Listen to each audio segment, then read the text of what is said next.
So correction is defined as the returning of something to its former place or condition. It is the reinstatement of a previous practice, right, or custom. The purpose of correction is to get you back on the original path set for you or you set for yourself. You know, the best analogy for this is the course analogy, which I love to use. So if you were taking a math course, and we all have this understanding, everyone, it doesn't matter what your race is, ethnicity, nationality, everyone understands that in math, you have to show your work. There is no exception to the rule. You have to show your work.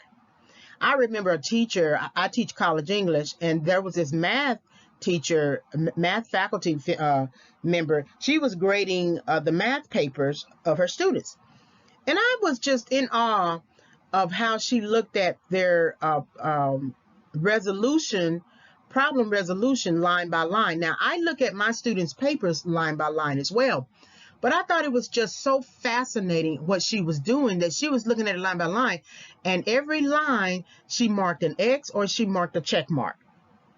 And the visual of that just really just impressed me, right? And then of course you always have a student who sort of just puts the answer down on the math test, and you can't do that. And so then if you are corrected, what happens with a person like that who won't show their work, they end up failing a lot of their tests, and then they have to retake that course. So now you are in another semester retaking that course along with other next level courses that you passed from the previous level, and that they become harder each time you move up the level. So you are annoyed, you don't want to have to take this test, but there are some courses that are required for graduation. And so your core courses at 2 levels, the 1 and the 2, they are required for graduation. So you have to take this math course. So now you are taking this math course, you're taking other courses that are very hard to do as well. And what has to be corrected for you is that you have to show your work. And now you have to show your work in everything.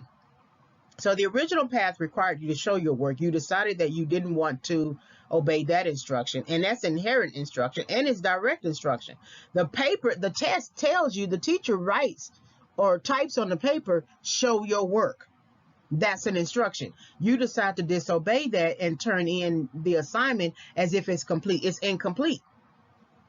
So a lot of times students will try the same thing again to see if they can get over on the new teacher, not realizing that each math teacher is the same. They all tend to be the same in their thinking.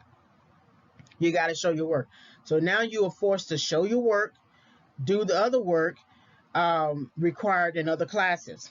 But as long as you meet that standard, as long as you obey that instruction, you should be able to pass that course.